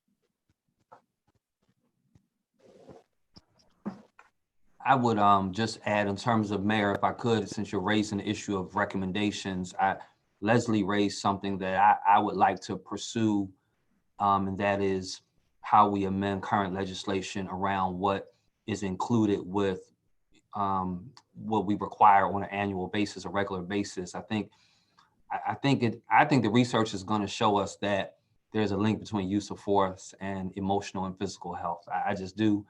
And I think it'd be great for us to get out in front of that. And I think Chief Davis's point is spot on. I do think it's something you got to grandfather in. It's going to be a slow walk, but I think to begin the walk would be good.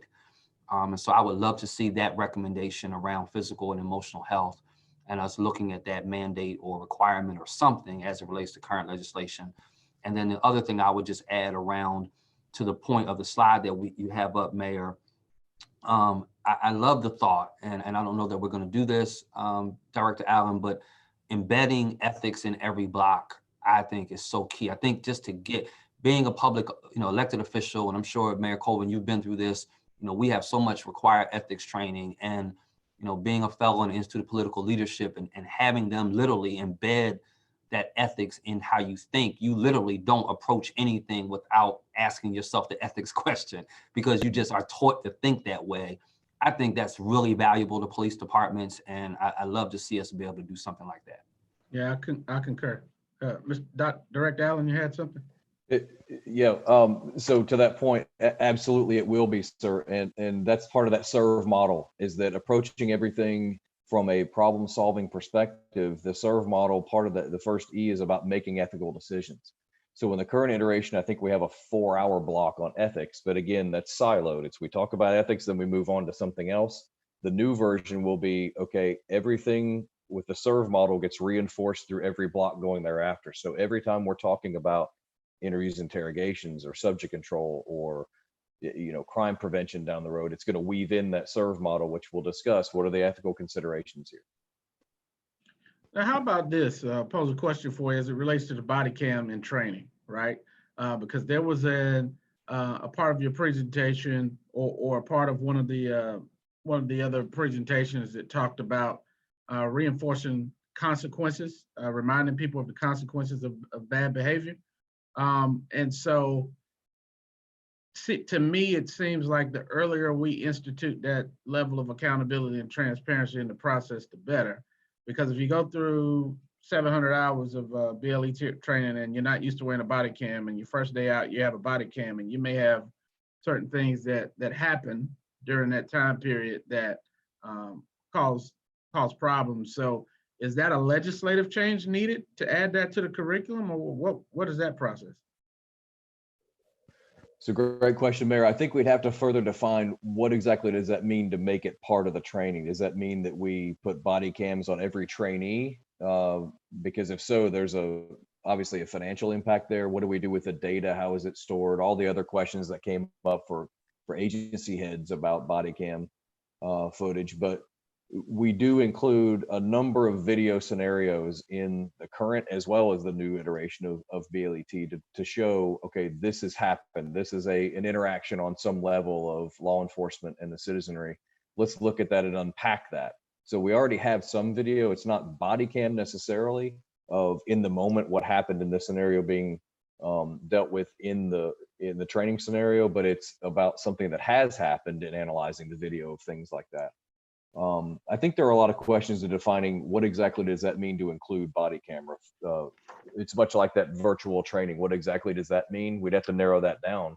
I'm certainly not against it. I just don't know enough at this point to say, would we want to mandate something like that? And my understanding from speaking with Professor Haberfeld was that you kind of have two different areas. You have using the body cam while in BLET program. For example, if there was a component of BLET where the officers are wearing the camera, they're doing their scenario-based training, and then there's a review of that footage to understand so they can see themselves back on how their interactions are going or not going. The other component is agencies, so not at the academy per se, but within the agency, using a review of body cam footage to train their officers. Not talking about setting aside civilian review board, use of force incidents, all of that, but using body cam footage to further train their officers on how could you have done this differently, you know, what suggestions they have for improvements. That I do think is a little bit of a trickier question, given that the public records laws and not sure what the privacy laws with respect to the body cameras how that would implicate things within the same agency. So we would need to do some digging on that if that was something that the group is looking at considering. So I think from my understanding, she's suggesting two different types of use of the body cam footage. Which that part, Leslie, I think would be perfect for a field training environment, because a lot of agencies are already equipped with body cam equipment already, but also it would be videoing and analyzing performance in the moment in a real world scenario and not a training scenario. So I think a couple benefits for that would be perfect for a field training thing. Again, I'd like to learn more about the academy level one and pursue that. Take a look at it. Okay. Justice Earls, are we missing anything that you can see? No, this has been an awesome meeting. You're doing great. All right. So as we approach the last 15 minutes, the hope is to get ideas for recommendations that can be written and that we could wrap an approval process around. So how can we work our way toward that outcome? I think that we've heard pretty much that number 1, 2, and 3 are certainly areas that we like. Ethics, I think we all can agree that we need more of that, and that would be instituted in everything. So it seems that 1, 2, 3, and 5, not sure did we ever figure what type of things we should make mandatory every year, other than ethics. Yeah, Mayor Colvin, if I could read to you from the statute, what currently is in the statute, it says that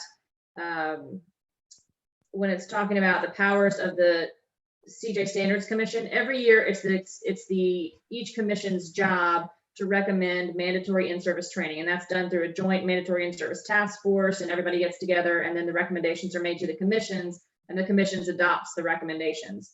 The statute 17C-6 talks about what absolutely has to be in there. So there are certain things that have to be in there, and in certain number of hours, like 24 different hours, or not, maybe not 24, but a certain number of hours that are choice of class.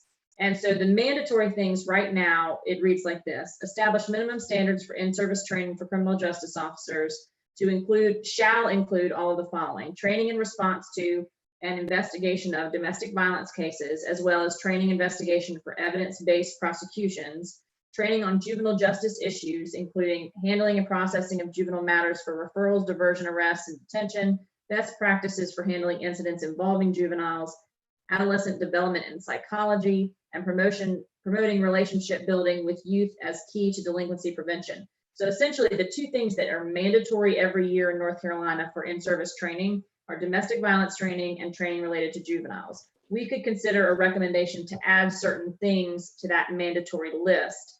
Do we want to consider something mandatory surrounding use of force every year? Do we want to consider something mandatory surrounding de-escalation every year, or implicit bias, or racial equity every year? And those are kind of nebulous terms, and we know there's not a lot of research, but do we want to consider starting to go down that road?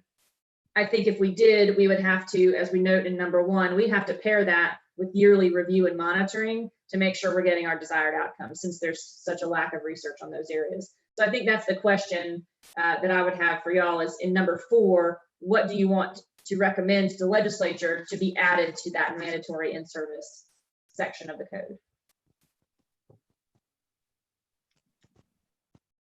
Good question.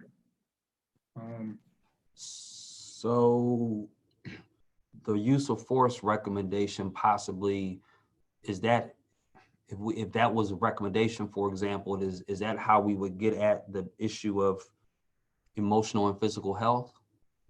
Or is there no way, Leslie, in your opinion, to legislate that as a mandate in service? You know, I think that there's probably a way to legislate it. I think that according to Chief Davis's comments, it's a question of whether that would be an effective way with our current population of officers and if there was some sort of tiered, you know, come up to compliance in however many years type thing, or whether it's mandating that officers undergo a certain assessment, but not saying what the assessment outcome is. And I don't want to get out over my skis, so Trevor, please jump in. But for example, the POPAT is and I can't remember what the acronym stands for. Law enforcement's full of them, but that's the physical fitness test that a lot of agencies use, and you have to complete it within a certain amount of time, and it involves being able to move a subject and run a certain amount of distance, but that's not mandated right now. So it's a question of whether that actually does anything, or whether we want to look at something like that. I don't know, Trevor, if you have any other thoughts. Yeah, right. Thank you. It's the Police Officer Physical Abilities Test, or POPAT. And that's that test required for every prospective officer to complete successfully before they're able to become certified. And it's not mandated by the state anytime after. There are agencies who mandate different versions of it. They may make the time constraints a little more lenient, or take certain elements out of it. Because it's not mandated, they're able to do that as their own agency policy. So that certainly that's one mandate that I personally, having been a former physical fitness instructor and taught it in BLET, have always wanted to see some version mandated for incumbent officers to do. You could also look at subject control, arrest technique type things as an annual. If we use regular, let's say physical force or non-deadly force far more often than we do lethal force, but we only mandate training on firearms every year, there's a disconnect in my opinion. The issues with some of these things are also of administrative, making them actually happen. So both of those disciplines require a specialized instructor to do it. Do we have enough of those certified out there in the state to train the 35,000 sworn officers we have in North Carolina?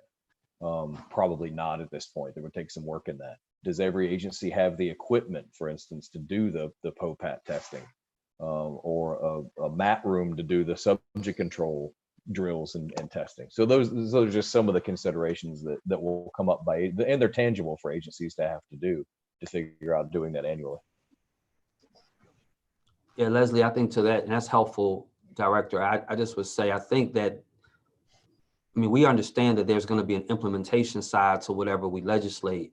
Mm-hmm. But I think at some point we have to get the ball rolling. And I just would really like this group to be able to make some kind of commitment, if we can all get there in agreement, to try to look at the use of force as it relates to physical and emotional health, and then put in legislation that is being evaluated annually. It may be that those local police departments are going to discipline it differently. They're going to have wiggle room to do that, but at least if we elevate, we raise the bar a little bit, it kind of opens the door.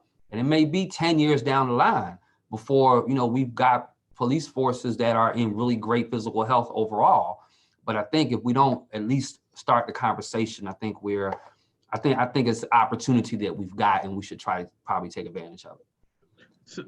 So Representative Gallo, I'm with you. I think that recommendation and implementation are two different things. That maybe we can recommend it to the overall task force. If it passes their standard, then we can offer some thought or discussion in the implementation, or figure that part out later. But I agree. I think we should.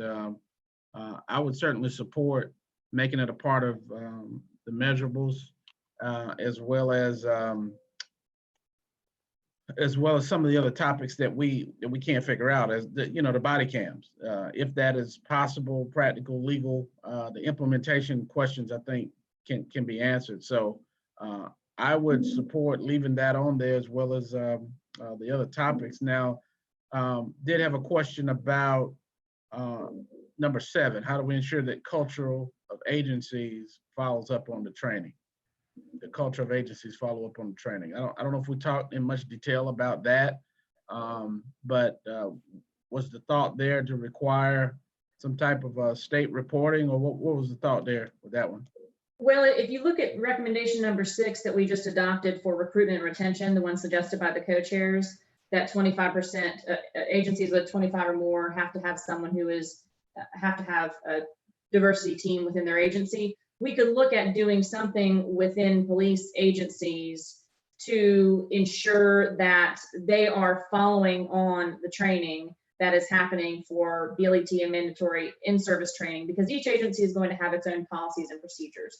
The officers are required to learn those policies and procedures, but according to what the experts have been saying, is that when the training that they receive in an educational setting is followed on by training on the specific policy to their agency and an understanding of the consequences, that even for officers that you can't change their internal person, who they are, what their biases might be, that you can change their outcomes because they understand the consequences of certain actions. So the question for this group would be whether we want to work within a recommendation to agencies that they have to follow on training specific to policy at certain intervals, that specifically tie it back to these other educational topics, saying so that we make sure that officers understand the consequences of violating the de-escalation or duty to report policy, that they understand the consequences of violating the use of force policy, and that is one way to help achieve outcomes, even if we can't change people's personalities, so to speak. So that's kind of where that comes from in the expert research area. Okay.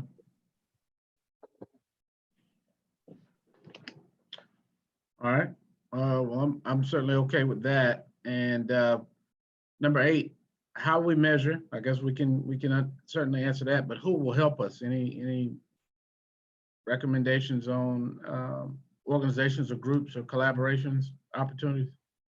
So I think research institutes are really interested in this topic. My conversations with RTI International, they are an organization that does research in lots of different areas. So not just policing, they have a whole branch on policing, but they are very interested in following and researching the outcomes of certain types of training, because there is not a great body of research on implicit bias training. There's not in policing. There's not a great body of research in racial equity training in policing. And so I think that companies like RTI would be interested in following any trainings that we set up for those purposes, and then helping us with the part that all experts say is crucial, which means every year we have to monitor it and make sure we're achieving our outcomes that we desire, and we're not having any unintended consequences of any particular training, and then pivot or adjust as needed to make sure that we are moving forward. So we don't necessarily have to name a specific company. I know that companies like RTI would be interested in doing something like that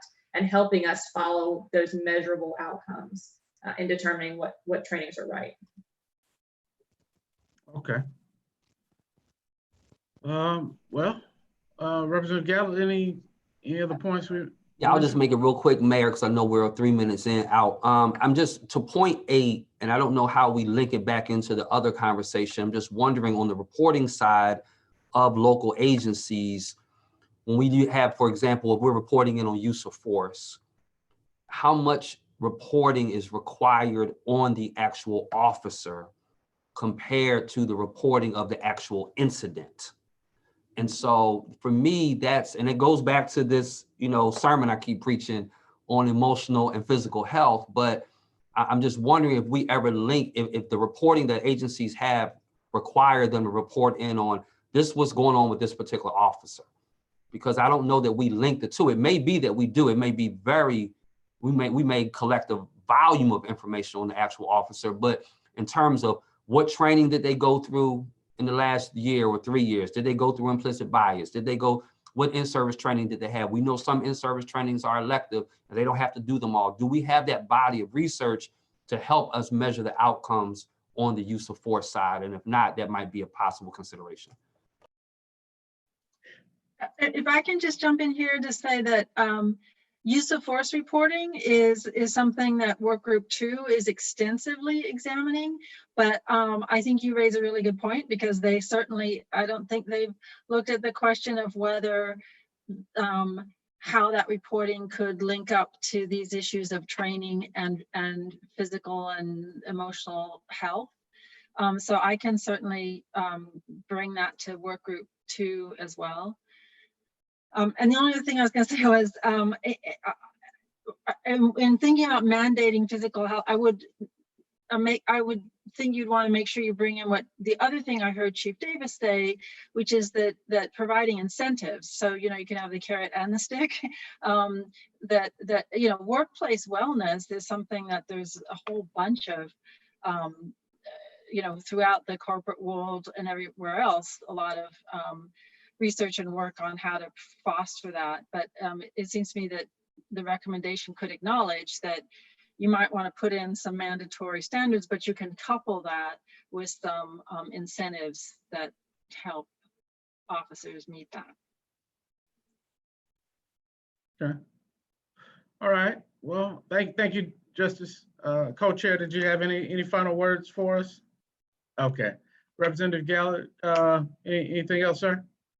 Well, Mr. Allen, Director Allen, I certainly appreciate your insight today. Hopefully, we've given Miss Leslie enough to wrap around something that she can send out that kind of summarizes our discussion today, that we can consider and have a discussion at the beginning of our next meeting and see if there are some recommendations that can come out of this particular area that we can move forward.